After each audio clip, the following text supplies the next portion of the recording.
Hey guys, welcome back to Arm Crossfire with SB and Gabi. My co-host today, as usual, Mr. Chris Gabi. How are you doing today, sir? I'm good, buddy. How are you? I'm wonderful. Hey, we got lots of stuff to talk about, but as usual, we got to mention our sponsors first. So right off the bat, you got your can of Smirnoff Ice there with you, as do I. And we're good to go on a Canadian Thanksgiving Sunday. Happy Thanksgiving, buddy. You too, man. And our other sponsor, ReadyGo.ca. So ReadyGo.ca giving away $40 again this month.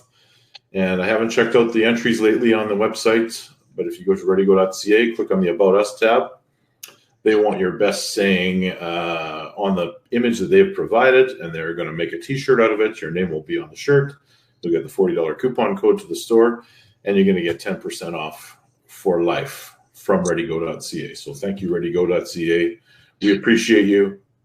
And on our Patreon members, we have two at Tier 1, Brandon Irwin, and we've got Jorn Harold Habu as well. And Tier 2, we've got Sean Russell and Bernie Morcochia.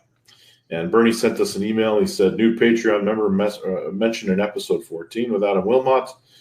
I'm an older guy, near 58, been new arm wrestling, living in Syracuse, New York. I've been in events with James Reed and Michelle Dugan of Central New York Arms. I enjoy listening to you while at work. I drive tractor trailers and hand deliver furniture, which keeps me active and moving.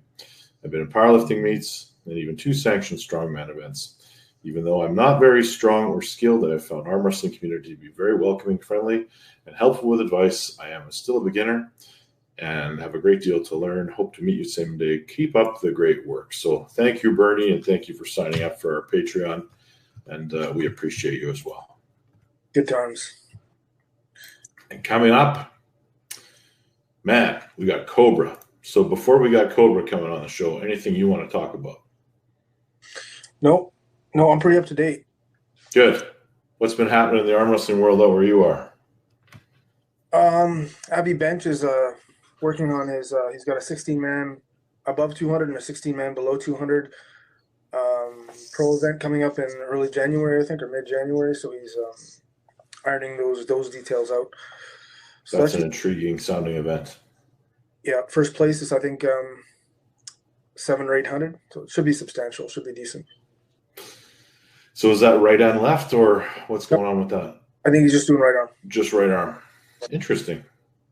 Well, that sounds like a lot of fun, man. Is there lots of prize money all the way down to 16th, or is there? Oh, that's the thing. That's my beef with it. So it's $100 in. So he expects to get in 1,600, and he's paying top 4, and it's something like, and he's taking like $250 off. So basically, you have top 4 is being paid. 4th is like $100. 3rd is like $250. Anyways, the prize money total is something like $1,500 or $1,550. Or Right. they're at $1,250 or something like that. Well, we have an event coming up that's been an event that's run for a long time. It's the Mansask Challenge. I'm sure you've heard of that at some point. And it's something that kind of came up with, I think it was Kane and I that came up with it years and years ago. And it's coming up again. So this Saturday at the Sword Tournament. So there's a tournament every year in Manitoba called Quest for the Sword. And basically, the sword is the overall prize. And it's kind of a king of the table style where super heavyweight stays up and faces all the other class winners, right arm. And then they do it again with the left and the women as well. So there's 4 swords up for grabs, a right and a left for the women and the men. And it's a really fun event, but the Mansask Challenge is part of it. So all those super matches are happening during the day. And I don't have the match list in front of me, but maybe it's something we can talk about in a future episode. I do know of one for sure. Bryce McMillan, who trains with me, versus Brad Esmond from Saskatchewan. And Bryce is iron. So, Brad, if you're watching this, you better be ready.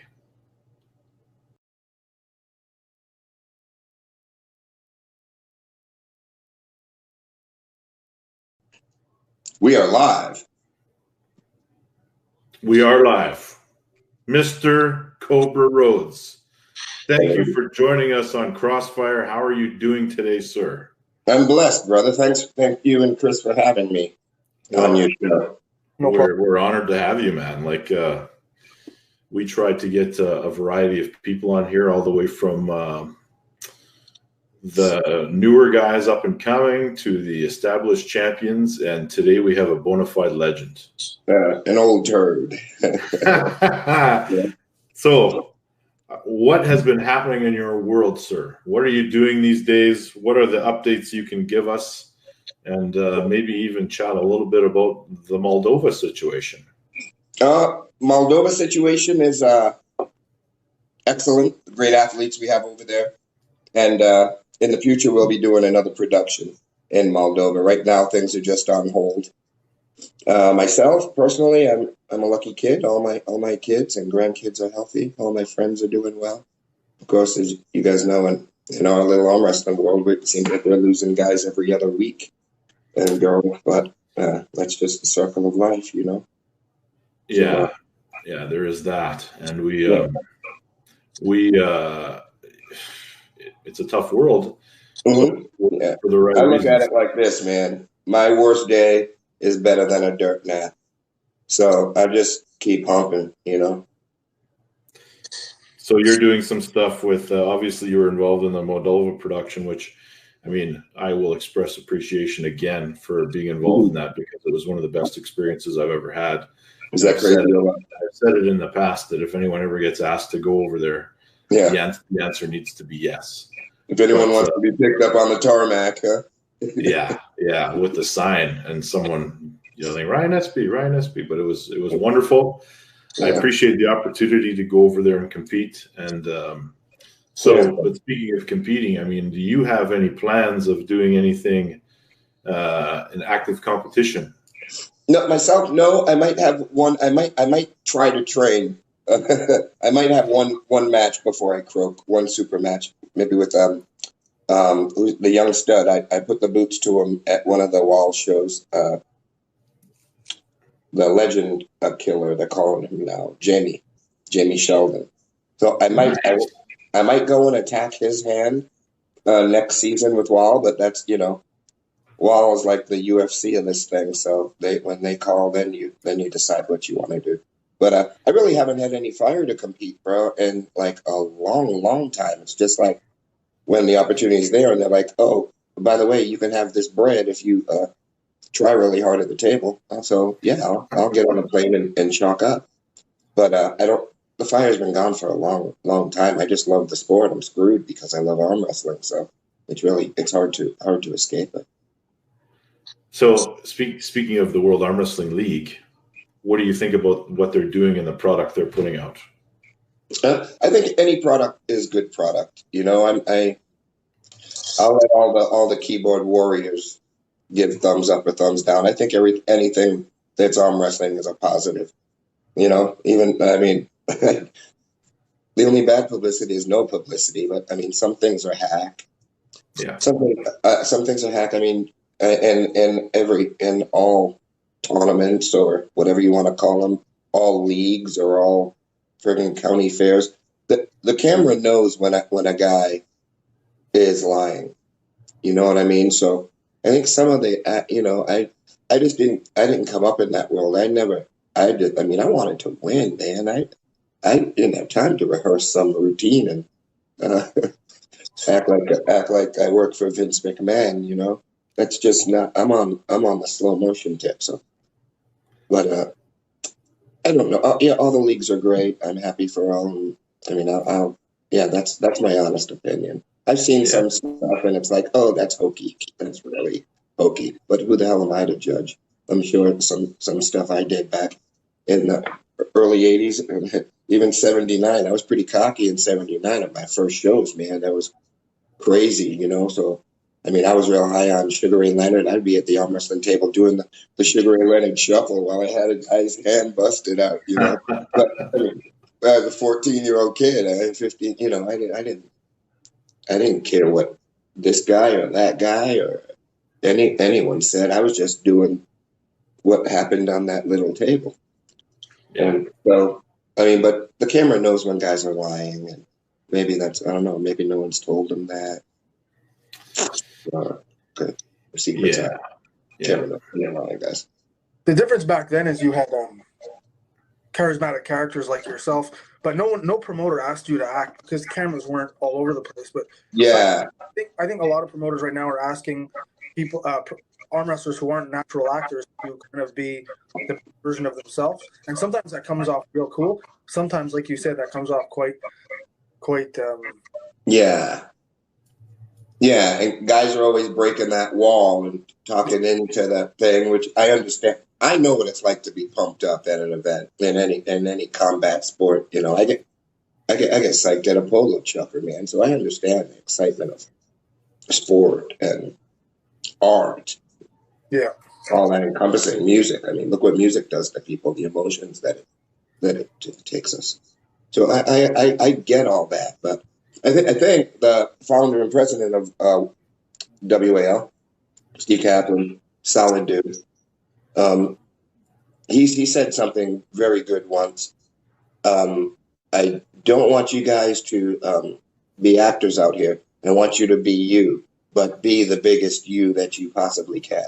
yeah. He still gives that speech before every single event. Well, that's pretty. I never heard that from someone before, and that makes sense to these, to the guys and girls.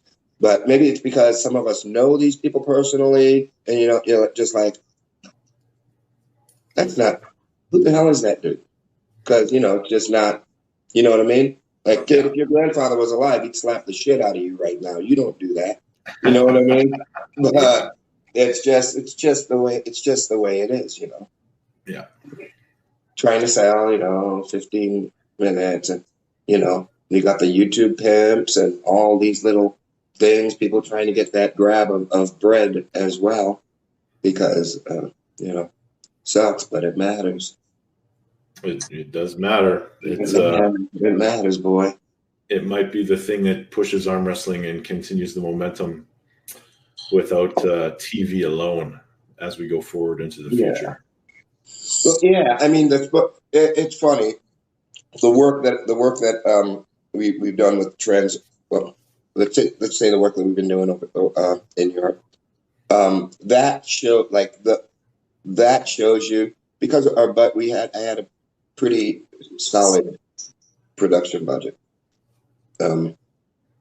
But guys don't have to act to have a great arm wrestling event. I mean, those events that we've had were for arm wrestling. That said, those, you were there, bro. So that celebrated our sport. That wasn't even about any league. This league is that, and this I mean, who's the best or whatever. Yeah, someone is left with more money or a bigger award or something.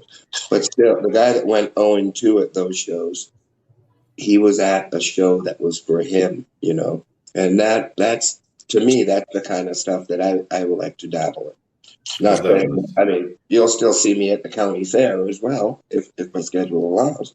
But I mean, there's priorities. But I like arm wrestling a lot. That's all. So Well, Moldova was interesting because it was a huge production. I think the production was every bit as big, if not bigger, than the big leagues there is right now. The only instruction I received was, here's where you're walking out, and there's the arm wrestling table. Yeah, basically. Right. And here's the 5-star hotel. And don't eat too much rabbit. Yeah. No, it was good. What do you want to talk about? I don't know. Future. Hope everyone's well. But what's on your mind, Chris? I'm so damn glad. Whenever I get someone on the show, especially someone who's iconic like yourself, there's always questions I want to ask. When I started arm wrestling, I trained with Denny Dubray. Where would Denny stand on your top middleweights that you've ever competed in your history? Say that. I heard you say boo boo. Okay, when I started training with Denny Dubray, the Dragon. Mm-hmm. Where would he rank? Or really, the best segue question would be, who is the best lightweight or middleweight arm wrestler you ever competed with? Wow, there's probably about 5 of them. Now, Denny, I think he might have got my number late in the day, but back in the 80s, I had my way. Him, Serge Usoro, What a stud, Sergio Soto. All hook. Yeah, all hook. Yeah. In the jaw like a pit bull, right? He's like the older version of Andreas Rundström, the Swede. But there was a kid from up there named Christian Goyer. Do you remember Christian Goyer? No. Look him up. He's probably one of the top 5. I'm sure Sergio Denny probably. I think he was at the Amos show, and maybe he might have shown up at a few of the shows in Saint Michel. I think they both took a win on Patton at Yukon Jack. Yeah. Or Serge gave Dave one hell of a match, and then Denny busted him. Yeah. Dave Patton has to be on top of that list, wouldn't he? Oh yeah, Dave's got to be on everyone's top 5 list, and just on. I mean, the guy was a savage. What's your record against your history against with Engin Terzi? I think he got 1 win on me the last time we pulled. I cut down at the Marvin Cohen show where Todd had his coming out party against John. Okay. Yeah, maybe that was it, or maybe it was the show when geez, oh Pete. The kid from Turkey banged with John as well in that type one. No, that was Todd's coming out party. Was that Todd's coming out party? I'm not sure. Yeah. It was Marvin's Money was on the show, and it televised.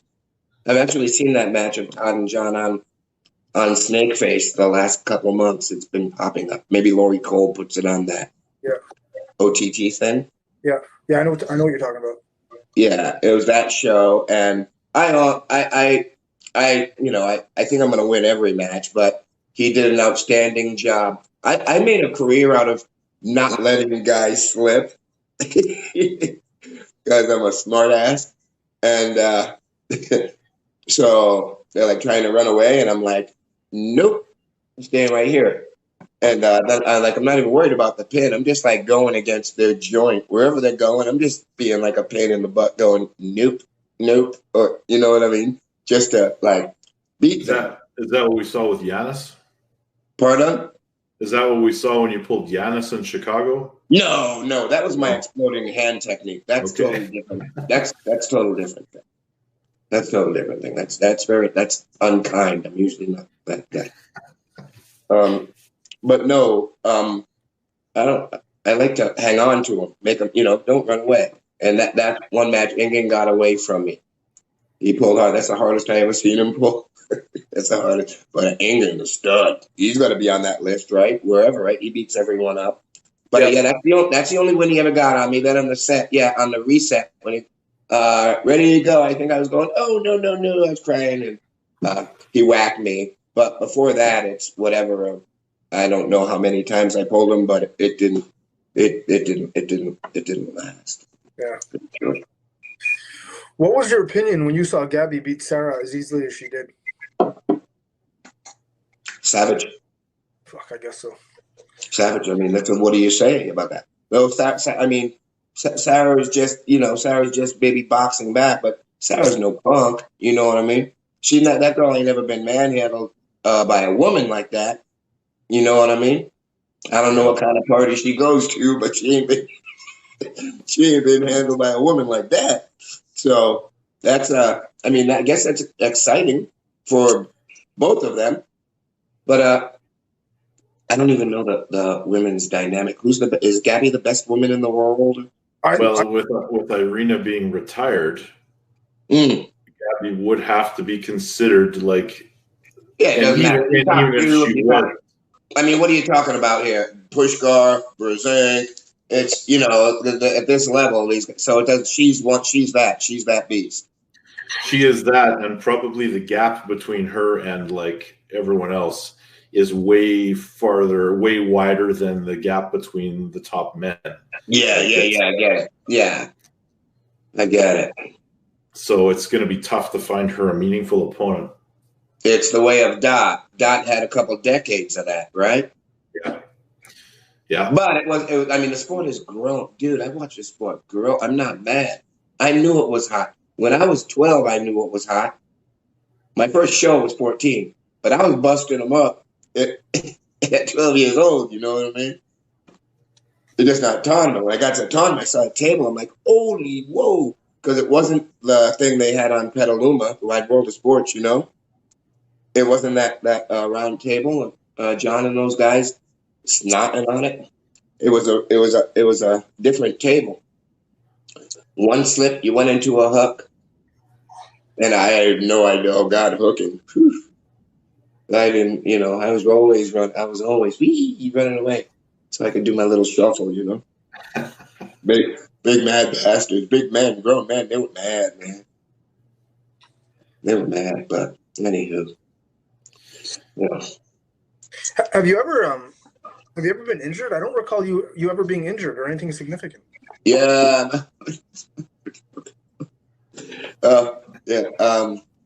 Yeah. Worlds, yeah, at the Worlds, you tore your shoulder, I believe. Was that it?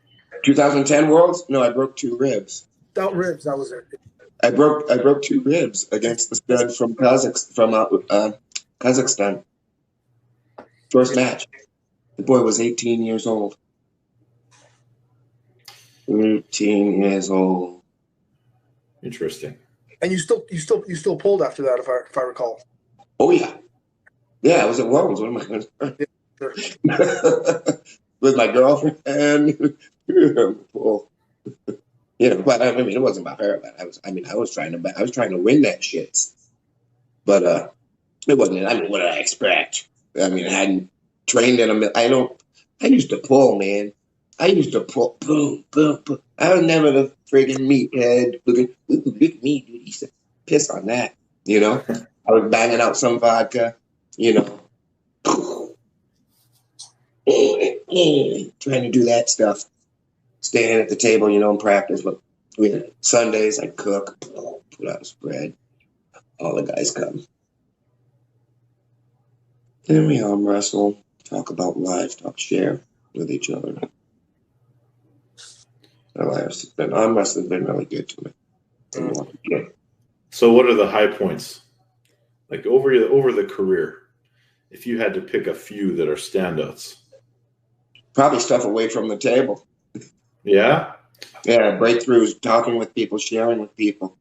Probably that. The things that probably like last month when I got hit on Snakebook by a kid who his dad arm wrestled me in a 99 in Russia. His dad was from Uzbekistan. And he passed. His dad died, and he talked to me about what his dad talked about me to him, and just there's things that go deep. I mean, I was a 14-year-old kid, and my dad gave the okay for me to go to Norm Devio's house to train. Lived in Rumford, East Providence, Rhode Island. Norm was in Brockton. They had Fitzy, Jimmy Fitzsimmons, all those guys. Mike Petrarca was in Rhode Island. That was my first hoodie, Me and Gabe Accardi. I met Gabe at my first show. And, he's driving a Datsun D210. Well, actually, he didn't have his license yet. He got his license like 4 months after that. My first real tournament. And I was hit. I was all done. I went into that first tournament. I was a neurosurgeon. I was not going to become. I got screwed, man. They let me in it. All right, what were we talking about? We were talking about your favorite moments in the sport. And you said away from the table. Oh, okay. Yeah. Response. Still. Yeah, you're good. You're good. Oh yeah, we're good. Favorite things at the table. Favorite wins. The best memories from the sport, like things that, there's titles, but there's also things that transcend arm wrestling, like over the top, right? Like over the top was fun. Yeah. No, that was, but I was a 19, 20-year-old kid. With an age, Yes. I I mean, Booger Sugar was rampant. It was a crazy time. Oh, that's 5 the age. Yeah. Yeah, of course. That was different. Fun times. I remember the over the top tournament in New York, and Gaby Accardi and I went. And I remember sneaking around to Chuck Norris in the kitchen, like where Robbie Kennedy was shot, And I slipped right past his security, and I was talking with old Chuck. No, talking to Chuck. Chuck is the best. And I remember walking down the hall, and all the arm wrestlers, Guy Lasorsa, Jimmy Fitzsimmons, Dan Mason, all these guys. I'm just a kid. I'm like 18 or something. And I remember also, Rhodes, what are you? I'm walking down everyone. Chuck Norris is here now. Everyone's like, I'm just hanging up. Just, I think I got better kicks than the kid actually died. But some fun stuff has happened. I won a couple matches, met some great people, stole a lot of recipes from all over the world. Cookbook coming soon. Really? CBD product about to come out very soon, shortly. No, I saw that. You sent me a sneak preview of that. Yes. And the other as well will be coming out, but we're in talks with my friend George Young right now. Some of you might know him as Boston George. Might have seen a couple snaps of he and I lately. We're working some things together also. In case you guys don't know, he didn't go away 20 years for Booger Sugar. It was for the giggly twig. So, okay, so take it easy on the guy. He paid his debt to society. Yeah. Great things. I don't know. And you train Stallone. Like, I don't know if people realize that, right? Yeah, I worked with Slag Dog for a little bit. Yeah.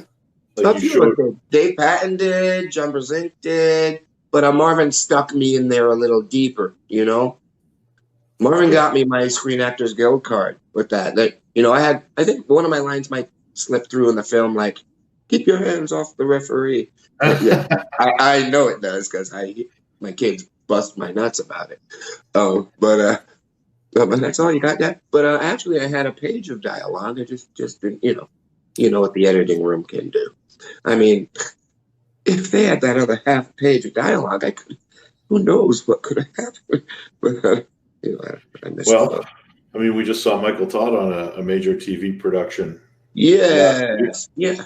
Where he stood around. Oh, you can believe the kid probably had 2 pages of dialogue and a whole lot more action, and he was probably watching that going, "Damn, I did a lot more than that." But that's the best. This is what They have so many minutes to put in so many. Feelings don't come into this thing. This is work. It's work. So if you want that life, I really don't want. I never wanted that life. The business wasn't for me. When Marvin moved me out to LA, the business wasn't for. I mean, I had a ball, but it wasn't my thing. It was a concrete jungle. I like food and people, and I like sport. I like sport very much. Art, music. You're from Indiana? East Providence, Rhode Island. Oh, okay. I thought you were from Indiana. Okay. No, Rumford. Nice. Favorite sports teams?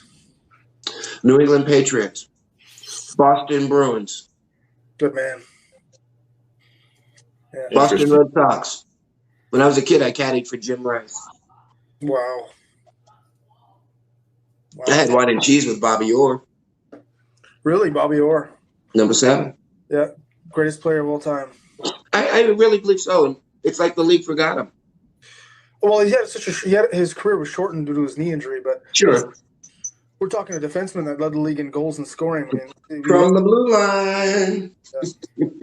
Never see that again. Yeah. So talk to me about rivalries in the sport. Most memorable? don't know if I ever had a rivalry.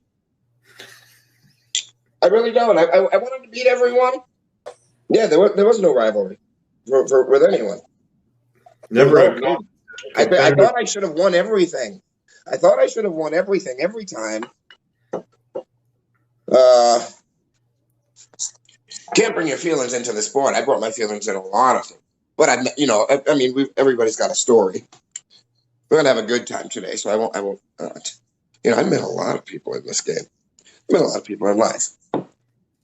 But beautiful out. Yeah. I just there really was no rivalry for me.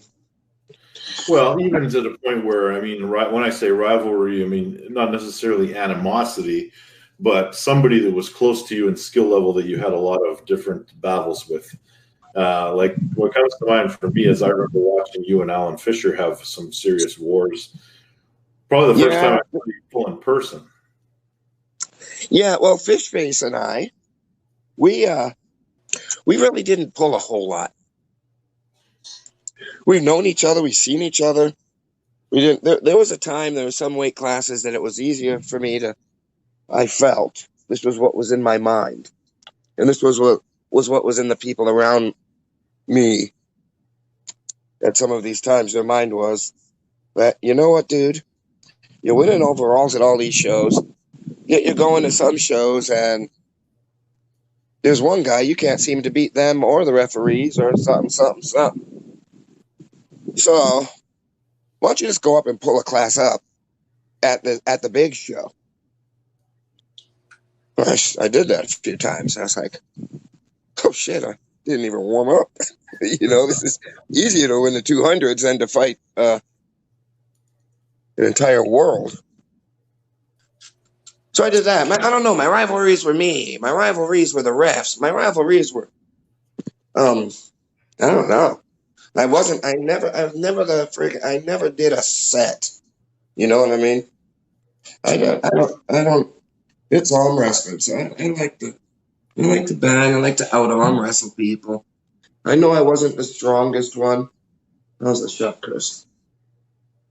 I know I wasn't the strongest guy, but I could get myself in a position that made me stronger and you weaker. So that prolonged me. Chris, I never answered your question. Injury. No, I had my injuries, little ulnar problems. Tore that all up, but that was at such a young age, before 20 years old, At 15, 16 years old, there were days I couldn't use a fork because I thought it was just, back in the DMSO days, we used to rub DMSO on our own. You taste like garlic in your mouth. Yeah. That stuff scared the hell out of me. Oh, I was using that stuff at 14, 15, 16 years old. Go to the bowling alley and buy it, right? That's what we did. Went to Brunswick Lanes in Rumford, Rhode Island, right down behind Newport Avenue, behind Ferris Ave. We'd ride our bike through Miss Johnson's backyard, pop over past Russell Allen's house, and there was the bowling alley. Got my bike stolen there when I was a kid. Went home, lied about it. Father whooped my ass. Yeah. So really, injuries, Chris? No, nothing too nasty from the arm wrestling. Injuries out of arm wrestling, yeah. Back. There was a moment in my arm wrestling where I know I was good, man. I was good arm. Showing up at the shows and the heavyweights wives, I won't mention any names. Well, the heavyweights, super heavyweights wives are asking you, "Oh, hi, Cobra." And the next question's like, "How many classes you going?" Yeah. So that, I know I wasn't thinking like that then. I didn't count the victories. I was just trying to pull. So I love it. I still do love it. I just, I don't. Man, some of these kids these days are enhanced, brother. See a kid, he's this fat, right? Yeah. And then you turn around and like, what's going on? But I know what's going on. It's just like funny. Just that other thing. Camera knows when you're lying. I know you, dude. You know what I mean? Oh, Surprised yeah. his wife doesn't call the cops. The man who broke in my house or something. That's not that dude. But anywho. Oh no! Can you see all the grays on my? We can. No. Gobby, what else you got? Yeah, Chris. Did I answer the injury thing? Yeah. I was just curious if you ever had any other than ribs, any any. Yeah. No. I kept it all. I kept so much pressure. I felt a lot of pressure. Guys were trying really hard, right? I just deflect all of their shit. So you pulled in an era with the donut pads. You pulled in an era where guys started in a power hook. You've seen it all. Mm-hmm. What mistakes are being made today with terms of rules and table structure that you would change? I don't know. I got no beef with the traditional straight across 2 elbow pads. Right. You know what I mean? I got no beef with that. I mean, some guys trying something new or trying something. I don't care. I'll tell you one thing. The arm wrestling these days sucks. I mean, to watch for arm wrestling, I'm watching strong guys win a match or something. But like technically, I give those guys like a that one. You know what I mean? And I'm not slamming anybody. It's just what is. I wish I was good again. I show these bastards what's up. You know what I mean? Because they suck. It doesn't matter if you win, you still suck. Because you're not really, I mean, yeah, I guess you are. I guess they are arm wrestling. They have an argument, right? But you know what I mean? They suck. No one's making a move. No one has control. No, they're all beggars.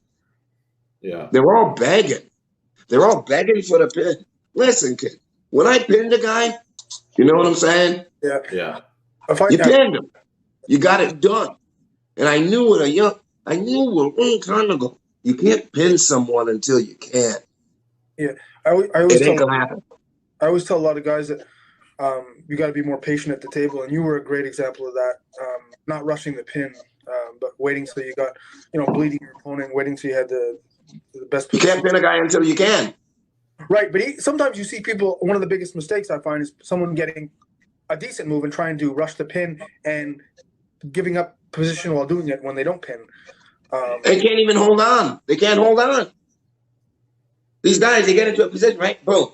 You got a guy set up, right? This is just the first date. This is the gateway drug right here. They just said go. You know what I mean? Yeah. And now you have everything. Take more of his shit. Yeah. And then you pin him. You already got him. What they do?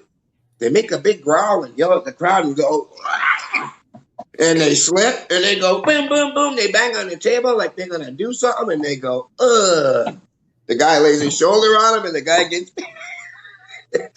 right. The guy just 30 seconds ago was going, oh, I got him, right? And he's going, they suck. The arm wrestling sucks these days. I mean that. Sorry, armors. No, there's an art to it, a science behind it. You get it? You know what I mean? Yeah. No, it seems like there's an obsession with getting stronger and not really studying the finer points of arm wrestling. I'm all about being a stronger athlete, trying to outpower your opponent, but there's definitely a science behind the technique and mechanics of arm wrestling that people don't tend to. I think, if anything, that's what my legacy should be in this sport. I was not the strongest. By far, I know I wasn't the strongest, But I was blessed to fuck up and fall into the sport. But that's kind of what's great about the sport. It's not just let's see, because if it was all about power, we'd sit there with a 110-pound dumbbell on the table and see who could move it better. Right. I mean, you said you weren't the strongest, but you had some strong-ass points in your game. Like Yeah. Oh, yeah. I found the positions where bro, in a lot of my matches, if I was over here, I'd feel just as strong as if I was over here because I got control. Yeah. You know what I mean? So I was working to make myself stronger everywhere. Mm-hmm. And that was from the pulling session we do. Yeah. And I was just working. I just work it. My tendons were ready. You know what I mean? And I had the Yiddish stick up to ventriculate, and I could feel take the heart. You know what I mean? I remember the first time I met you was 2007 Harley Pool, and you won the I won the 150 left, you won the 150 right. I couldn't believe you made 150, and then you ended up getting the key that won the bike. But what stood in my mind was afterwards when the partying was done, and partying was still. When we started rolling, and I broke my knee. No, I just remember you pulling on the pulling on the table for hours with everyone, 200 pounds, and I remember thinking, this guy's table conditioning is quite impressive, right? Yeah, I used to pull like that. Hours and hours and hours of yeah. I always thought that was the most impressive thing because, and just one guy after the other. Well, that's kind. Thank you. I forgot it, but I'm remembering it. You know what I mean? Yeah. But that was my life, bro. Well, it's 12 years ago, man. You've done a lot of fucking cool stuff since then. Yeah, but I mean, like that's how I arm wrestled though. I'd go to the show. I mean, I think Neil Pickup always tells a story about me in '99 in Russia. I pulled the Russian team before I pulled Worlds. You know, that's. I mean, I was there to bang. I wasn't no fluffer. I was there to bang. You know what I'm saying? So that's just what I did. It wasn't an ego thing. It was a passion. Yeah, a passion. I remember we went to a show. They had the championship. Myself, Gary Goody, Sylvain Perron, John was Sylvain Perron, Mike Solaris. No, Solaris wasn't Choggy. Solaris might have been in high school back then. Okay. Solaris was probably, he's probably in high school. I don't know. No, Solaris wasn't in this show. But it was the Louis Cyr Championships. I'm trying to think who would I be. Steve Monod was there. Who's the man that bent Christian? He'll bend your head. He'll bend a rod or something. Christian. Yeah. He was there. Strong man. Ah, yeah, that guy. He was there. Gobby. No clue. There were just a lot of savages there. We hit the show. They were getting 1,500 Canuck. We won that show. We were driving back to Gary's spot in Barrie. We ran into this dude. Was it Hercules or was Caesar? What was this guy's name? Met him at the bar the night. We partied a little bit, just a smidge. And it was me and Skitty, me and Gary. Yeah. And told me about this he told us about this arm wrestling tournament. It's going on the next day. Nobody knew about it. About me and Gary. And they were giving away $1,000 for a couple weight classes. So back then, that's good money. Yeah, we changed our plans. Yeah, I bet.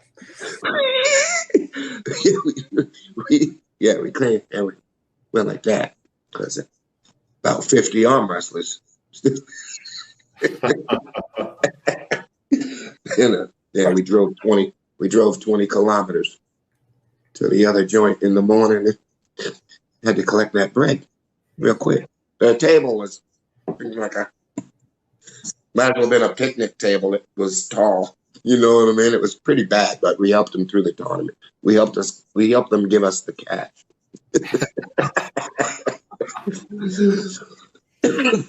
Then we partied there all night. Can't tell you much more. But yeah, me and Skitty. Good. Back when Gary was soft, you see. Back then, Gary was softy. I was the best. You know what I mean? Middle Paris, me and Gary, we're in Pagala's sex district. Walking. My father's super brother for tournament. And this one guy, weird guy, about 2:30. He's following us. We're walking. We him. Who else? Paul Cicchini, the actor, Paul Cicchini. And yeah, we're walking out of like one of the sex shops or something. This guy I remember he smelled like hash oil. He coming up, he's pushing on me. I'm like, dude, fuck him. And bye. And ended up, yeah,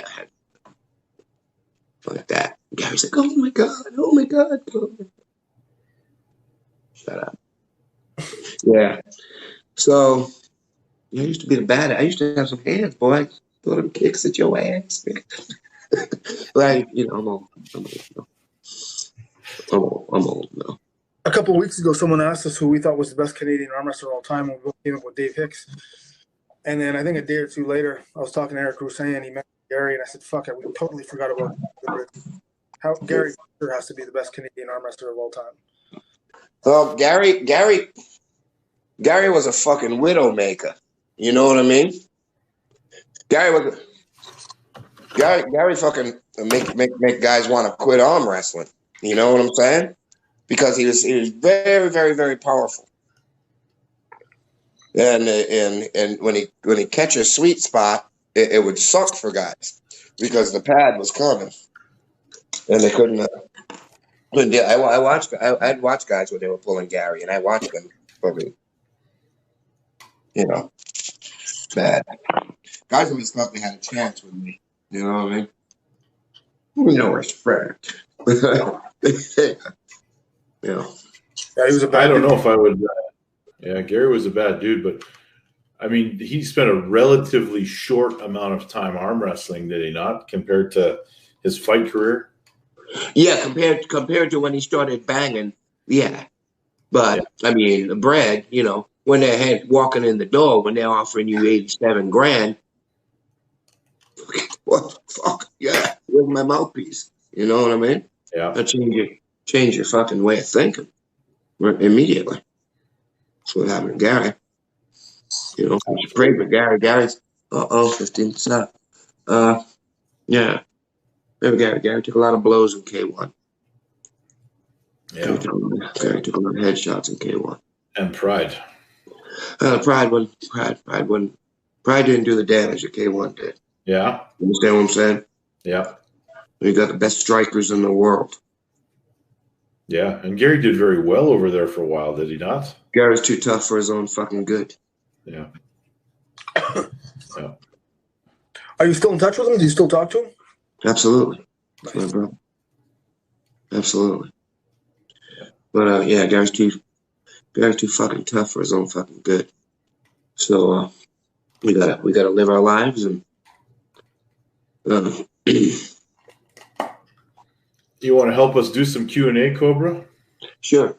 So you talk a lot about table training. Did you ever do anything else, like as far as weight training or resistance training?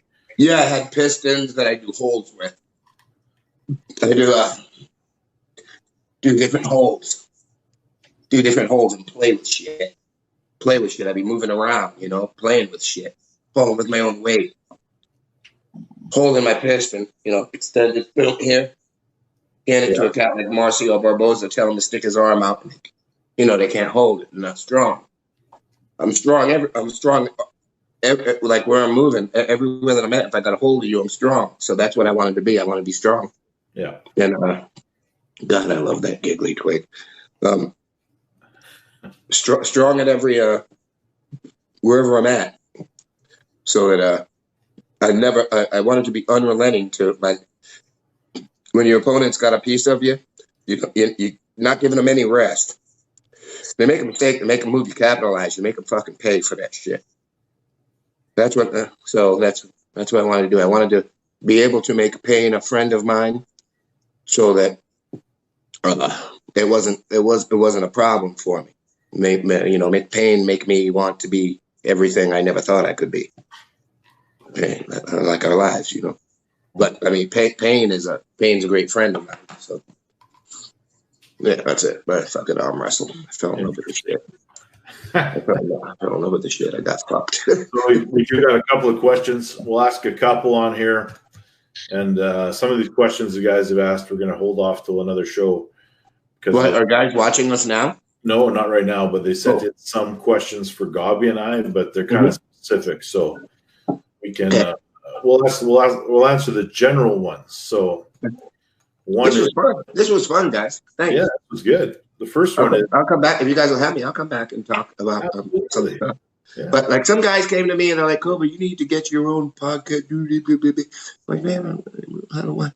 They're like, dude, this is kind of fun. I'm just like, I'm not even doing nothing. I'm just like, fucking hanging out, talking a little bit. Talking, visiting. Yeah, I want to cook. Though. I want to bang out this fucking cookbook and bang, show these motherfuckers how we can do it with the CBDs and the THC. We're going to fucking feed you. You know, it's going to happen. It's going to happen. We do it with the Michigan cannabis chefs and myself. We're about to rock this fucker. We're gonna eat. You're gonna love our gummies. Our CBD gummies are wonderful. They're wonderful. You want to feel good. You want to feel strong. Hopefully, we're gonna bang out. A friend of ours, John Russell, he's asked the question: should arm wrestling training include cardio? Simple question. Should it include cardio? Everything includes cardio already, except for cardio. It all has it. So just, don't you have a girlfriend, bro? Do your thing. You know what I mean? Keep your breath. You got to keep up pace. You know, if you don't, you're gonna skip. So you better work on your cardio. Fuck arm wrestling. Get your cardio tight. Did I answer that? Yeah. Oh, was that your question, Chris? No, that was good. Oh, yeah. Even if you don't arm wrestle, dude, keep your cardio. If you want a happy home, because if you can't run with the pack, you go. Oh, never mind. You'll see the movie. Gobby, you want to take a shot at that question as well? Crazy George. Cardio was apparent in arm wrestling, and we'll do the treadmill stuff, but there's physical cardio and there's table cardio, and I find you can take a guy that can run a 2-hour marathon and he'll gas out on the table. It's a different skill set. It's different parts. So if I want to increase my stamina on the table, like I do sets, I'll go right arm, red line, left arm, red line, and I go 5 minutes without stopping. Your heart rate will go to 190, but it's applicable. It's exactly the type of training that will help you at the arm wrestling table. Climb a mountain. It's not going to help you 2 minutes into a hook. So when it comes to table cardio, it has to be on the table. 2 minutes into a hook. That's brutal shit. Gobby laid down some brutal shit. 2 minutes. It's not going to help you 2 minutes into a hook. You're going to help your own ass, motherfucker. I love it. It's great. Could Lance Armstrong hang with you in a hook? Fuck no. No, he'll get butt fucked. Yeah. Yeah. He'll get butt fucked. He come this way. Then I'll become a hooker, I remember when I was running, and my resting heart rate was around 45, and someone asked me to go do laps in a pool, and I said, man, I can do 100 laps, no problem. I'm not a swimmer, but my cardio is off the chart. And after 3 laps, like lactic acid, muscles cramping, I was gassed. Like, it's a total different skill set. It's a different parts involved. Yeah. This is fun, guys. This is like great. Maybe I'll call them podcast spooks back. But what am I going to talk about? I got nothing to talk about. I wouldn't have nothing to talk about unless you guys were like asking me shit. You know what I mean? I don't got nothing to say. You know what I mean? Here's one for you, Cobra. So the same guy asked the question: why is making money off of arm wrestling getting such a bad stigma? Like, why are guys coming down? Like, they're probably talking about Travis, I think. I don't know, man. What arm wrestlers are making money, man? Give me their number. Let me see. Well, Travis is. Devin is. The difference is Devin's I haven't made a penny from arm wrestling my whole life. It's not about bread. Like, arm wrestlers are the top savage in the world in arm wrestling. He's like the brokest celebrity you've ever met. So you're an arm wrestler, you're a sucker, first of all. Okay? You're a fool. Go do something else. People I love and care about, I don't care about that. Oh, teach me how to arm wrestle. Nah, man. Nah. Do something else, stupid. You know what I mean? That's where I'm coming to my people. Now, all you guys that are fuck like me, that fell in love with arm wrestling, I will love you because I understand. I feel your pain. You know what I mean? But my people, No arm wrestling. Get it? Because See, I know the hook. you take a guy like Travis that's charging the $100 entry fee. And Well, that's it. Go or don't. Go or don't. Go or don't. yeah. Bobby, Man, if you love arm wrestling, you don't try to exploit it. There's ways to make money without pulling it out of pullers' pockets. Right. Hey, we did 2 shows in Moldova. We didn't charge a penny of entry fee.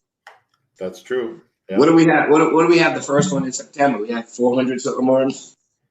Give away 88 grand US.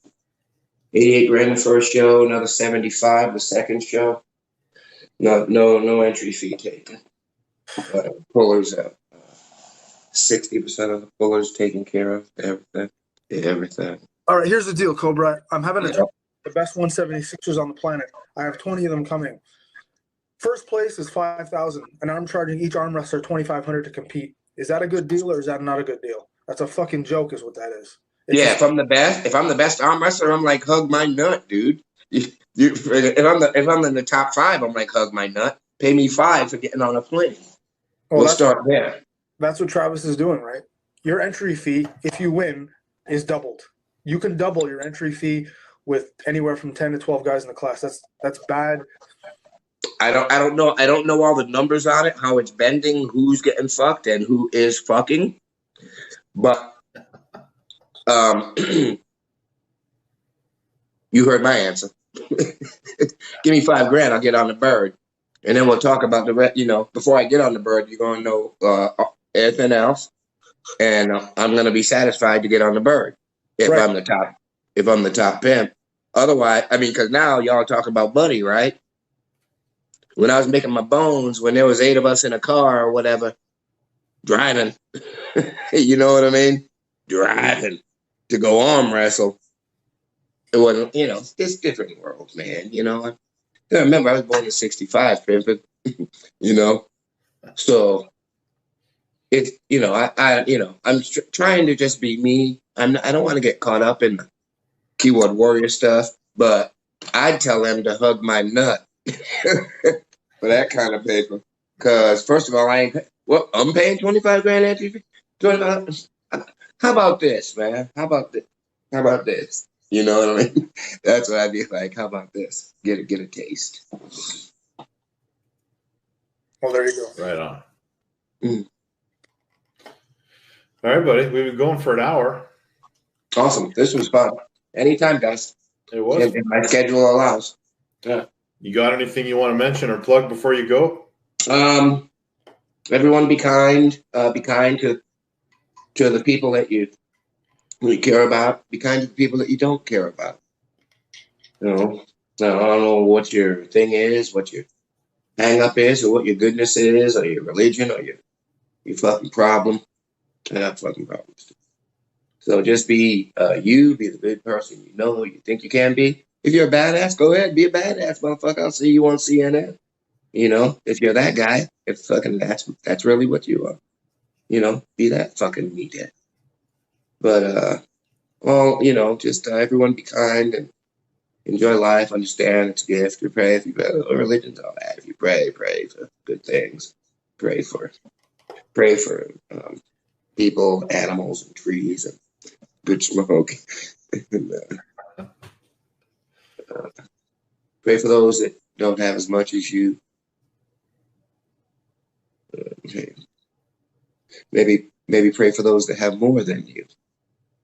They probably need to pray more than those have less than you. Yeah. Oh my God. I guess I don't know. What do you want anything to say, Cobra? I guess I said it. Fair enough. Thank you, brother. Yeah. Yeah. Right. Gobby, parting thoughts? Pardon? Parting thoughts from Chris Gobby? No, man. I was happy to talk to Cobra. Always insightful. Absolute iconic. Always a pleasure. Thanks, bro. Thank you guys for considering me for your show. That was fun. That was really fun. Thank you, brother. We appreciate you.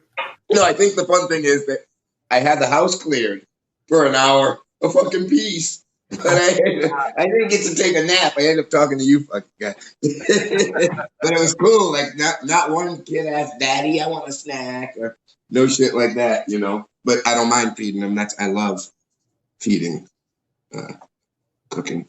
Terribly. Well, we're gonna wait for that cookbook to come out. Yeah, it's on the way, baby.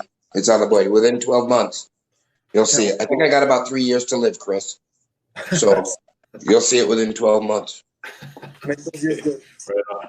Right on. All right, brothers. Peace. All right, later.